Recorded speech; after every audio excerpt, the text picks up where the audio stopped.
Guys, I just got a word of understanding in the like a prophetic one right now as I'm busy talking to you guys. You know how I just got a rejection letter in the middle of me doing these videos. God said after she sent you a rejection letter, she sent your application, your essay, to a friend of hers to submit as her own. Like, God just said that to me now.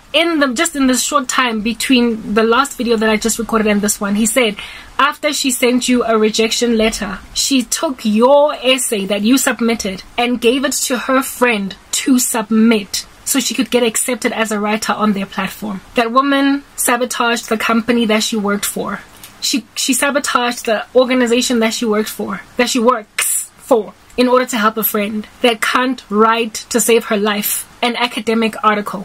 Whoa, okay, cool. It's alright. The Lord will reveal all these things in due season. There's no way that I can prove that this is true, but this is what God just told me in the spirit, into my spiritual understanding, that the woman who just rejected my transcript gave the very paper that I wrote. It was a paper on free will where I was doing an analysis between Berkeley, Locke, and Hobbes, and she has given it to her friend and said what they do there is they give you 3 papers to write. You can choose out of the 3, and I chose the one on free will versus determinism. I wrote that because it just worked out for me. I didn't want to write about social media or or America being compared to Rome or whatever, and she gave it from what the Lord showed. In fact, I had a dream, a nightmare that I woke up from, where there were these 2 white ladies that were persecuting me, and I didn't understand who they were. But now it's coming together. You know, she just gave her friend my essay to submit. Shoo, guys, these things are an abomination to the Lord, the condemnation of the righteous and the acquittal of the wicked. Unequal scales are an abomination before Emmanuel.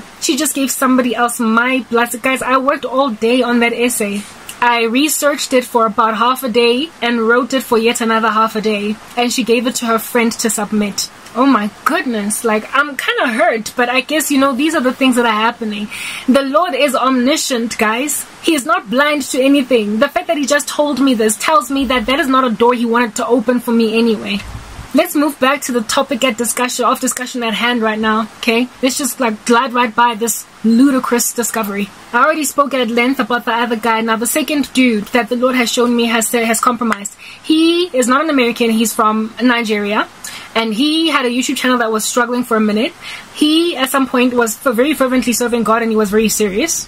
He has a website that he did most of his work on, and then he migrated over to YouTube, and then somewhere along the way, from what God showed me, he had an issue financially that compromised the ability for him to continue to provide for his wife and children. And this man hoped to finance his life using YouTube because he was growing on there, but they stopped him or something in that regard, and they knocked on his door. Quite a prolific prophetic gifting. He's a dreamer and a seer just like me, and he's been running a very reaching ministry for years. And I found him when I was underground, basically living in Naturina, struggling, suffering.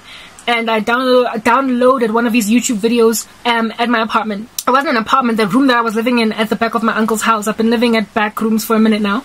Anyway, whatever, yeah, that's when I met the guy. And at the time, he had about 1,400 subscribers on YouTube. That was about 4 years ago. Well, guys, I recently found him again on YouTube, and I was like, oh, here's this guy that I used to follow a whole bunch when I was in Naturina, and he is now currently sporting just under 70,000 subscribers. Well, that could have been organic growth, but according to Jesus, it wasn't.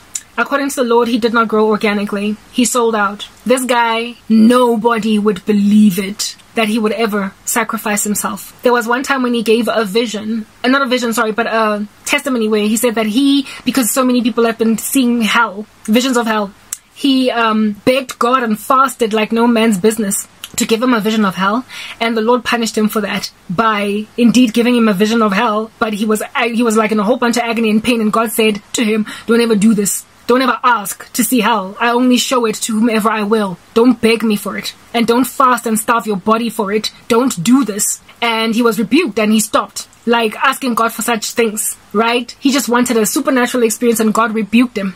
Well, recently he's been uploading a whole bunch of content where he speaks about how having spent 24 hours in hell, 34 hours in hell, 3 days in hell. And I'm like, but aren't you the dude that begged God to give you a hell vision? He gave you one and he freaked you out until he told you to stop. And now all of a sudden he's giving you a whole bunch of them. Where is that video where God rebuked you about hell in comparison to all these others ones about hell? Recently, he prophesied about, and you know, he used to be accurate as well in terms of prophecy.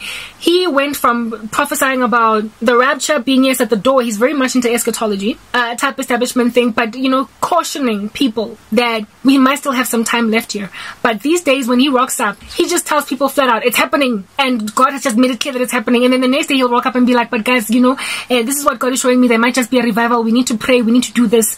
And then he also went into some deep, dark, dingy portion of Christianity that loves to say that women need to cover themselves up. Their faces mustn't be seen. They must have no jewelry. They must wear no makeup. Like, I don't subscribe to that section of Christianity at all. I've got piercings on my face, for crying out loud. So for me, it's like, those are guys that are like trying to make Christ look like a Pharisee, and he just ain't. Very, very legalistic. He never used to be legalistic like that. He was pragmatic with the faith. Much like a, you know, a little bit of a John MacArthur.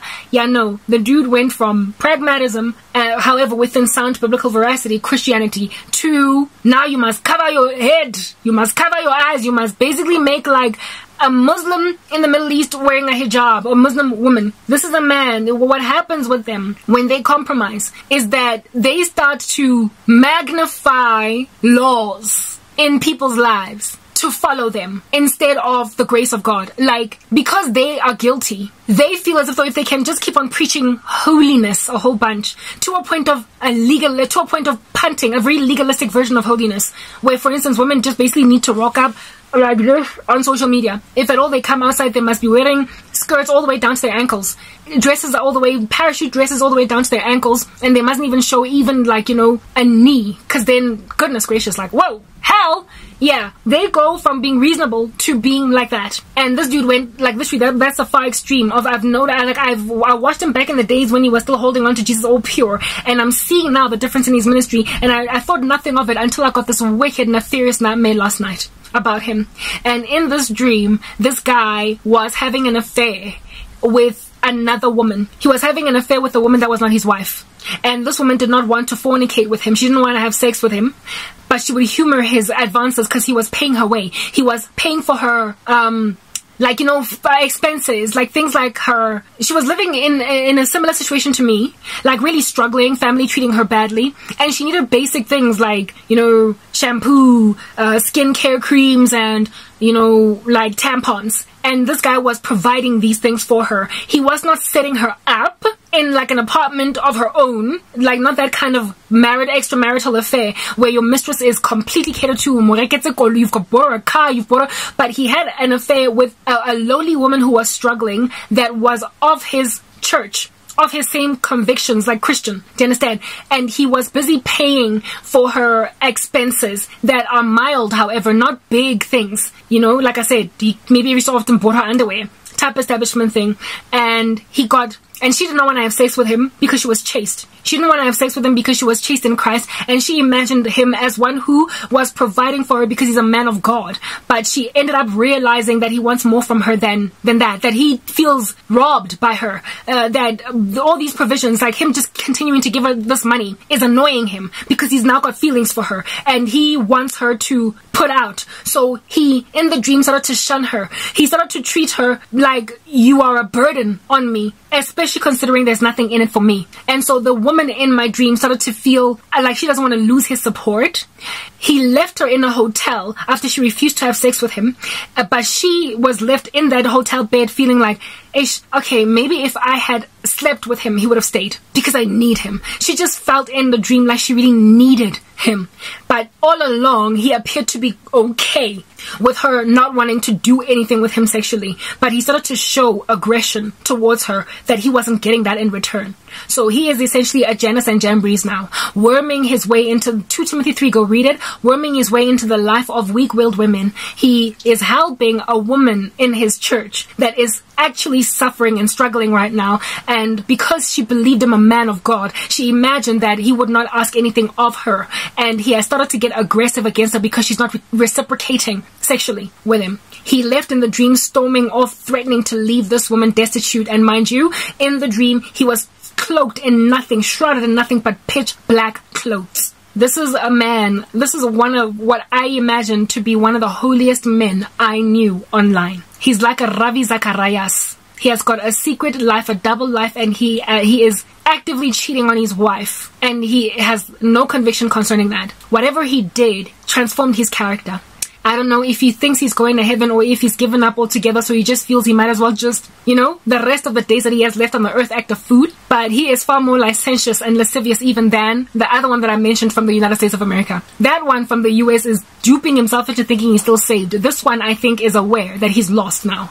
And it's made him just a menace. He's like Rav. You know all the secrets that came out with Ravi Zacharias after he died? Yeah, this dude is like a Ravi. He's a sexual predator. And he is exploiting women in the church. I, for the life of me, could not believe it. Just a couple of days ago, I had come out of watching a video of his on YouTube where he was warning that the Lord said that the rapture is at the door. So the reason that I'm now second guessing that the rapture is tomorrow versus in 10 years is because I really held on to his prophecy because he's always just been so good with Christ. And God showed me that he was a charlatan. Is, not was. He is currently a charlatan. Next part, guys.